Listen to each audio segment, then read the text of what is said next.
Assalamualaikum warahmatullahi wabarakatuh.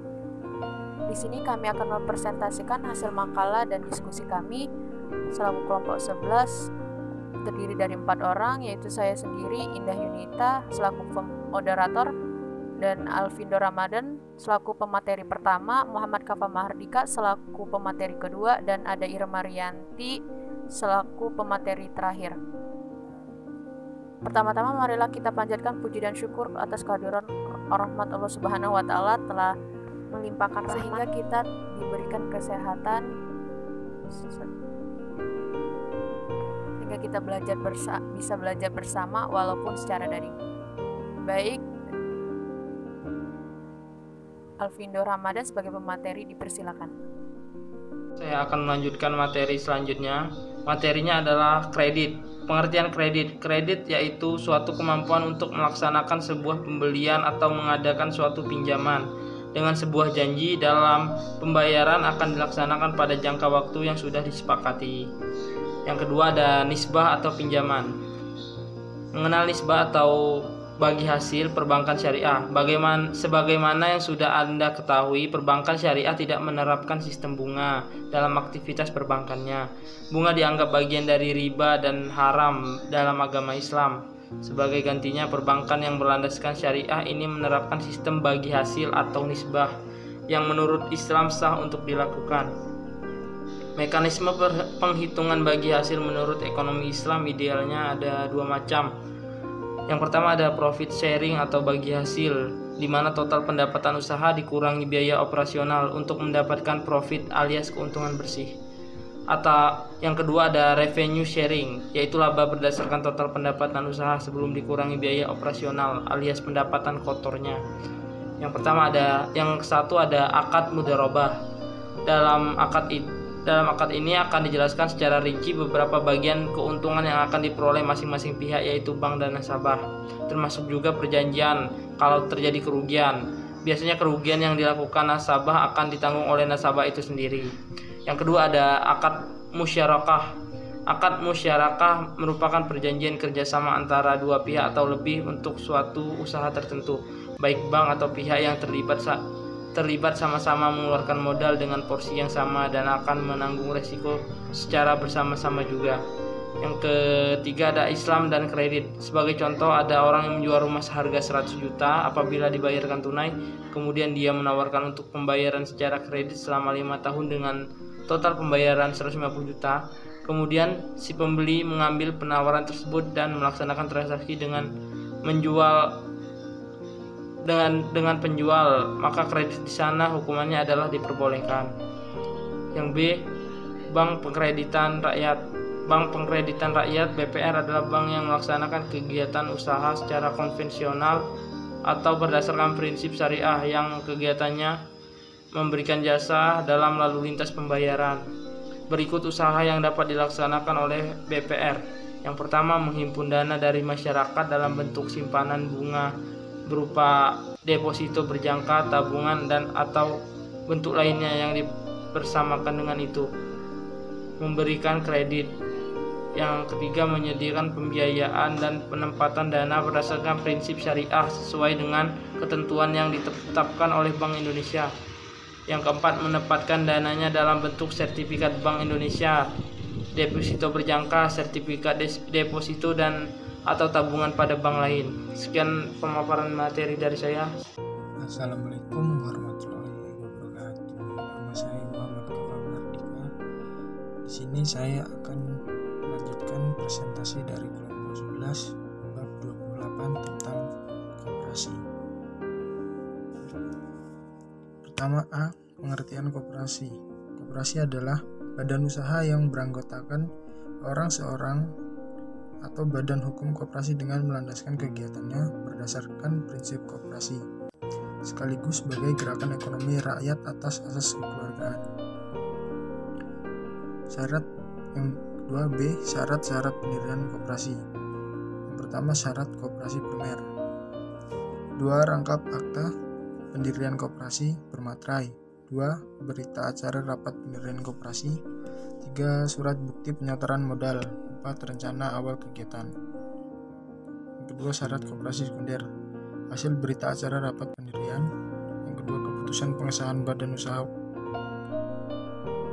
hukum koperasi primer atau sekunder. 3. NPWP aktif untuk setiap calon anggota koperasi. 4. Syarat koperasi simpan pinjam. Macam-macam koperasi. Koperasi yang pertama koperasi konsumsi, kedua koperasi simpan pinjam, kedua koperasi serba usaha, keempat koperasi pegawai negeri, kelima koperasi pasar, keenam koperasi unit desa, 7 dan 8 koperasi primer dan sekunder. Jadi koperasi menurut Mahmud Saltud, koperasi Syirkah Ta'awuniyah adalah suatu persekutuan baru yang belum dikenal atau belum dijelaskan oleh fuqaha terdahulu yang membagi syirkah menjadi 4 macam. Yang ini koperasi jalan sebagai jalan tengah. Salah satu persyaratan yang harus dipenuhi adalah meningkatkan pertumbuhan ekonomi. Peningkatan tersebut harus didukung dengan kemampuan fiskal yang memadai agar dapat melaksanakan pembangunan demi peningkatan kesejahteraan masyarakat, serta partisipasi aktif Indonesia dalam kancah perekonomian dunia. Dengan melihat posisi Indonesia tersebut, bangsa Indonesia harus berusaha cukup serius agar dapat mewujudkan misi bangsa yang berdaya saing. Salah satu tantangan besar yang akan dihadapi adalah tercapainya tingkat pertumbuhan ekonomi yang tinggi. F. Hukum pendirian koperasi. Hukum pendirian koperasi adalah Undang-Undang Nomor 25 Tahun 1992 tentang Perkoperasian, PP Nomor 4 Tahun 1994 tentang persyaratan dan tata cara pengesahan akta pendirian dan perubahan anggaran dasar. Kemudian Peraturan Menteri Nomor 01 Tahun 2006 adalah tentang petunjuk pembentukan akta pendirian dan perubahan anggaran dasar koperasi. G. Koperasi mahasiswa. Koperasi sekolah adalah koperasi yang anggota-anggotanya terdiri atas siswa-siswa sekolah dasar, sekolah menengah pertama, sekolah menengah atas, atau sekolah yang sederajat. Koperasi merupakan organisasi yang telah banyak dikenal oleh hampir seluruh lapisan masyarakat. Namun pada kenyataannya masih banyak lapisan masyarakat yang belum memahami sepenuhnya seluk-beluk perkoperasian. Menurut Kamus Besar Bahasa Indonesia, koperasi adalah perserikatan yang bertujuan memenuhi kebutuhan para anggotanya dengan cara menjual barang keperluan sehari-hari dengan harga murah atau tidak bermaksud mencari keuntungan. Sedangkan koperasi sekolah sebagaimana telah dikatakan sebelumnya, yaitu koperasi yang didirikan di lingkungan sekolah yang anggotanya terdiri dari para siswa sekolah. Itu saja yang dapat saya sampaikan. Selebihnya saya kembalikan kepada moderator. Saya selaku pemateri 3 dari bab 29 yaitu kredit. Pengertian dari kredit adalah suatu kemampuan untuk melaksanakan sebuah pembelian atau mengadakan suatu pinjaman dengan sebuah janji dan dalam pembayaran akan dilaksanakan pada jangka waktu yang sudah disepakati. Yang kedua, ada nisbah pinjaman, istilah bagi hasil atau nisbah perbankan di syariah. Bagaimana yang sudah ada ketahui, perbankan syariah tidak menerapkan sistem bunga dalam aktivitas.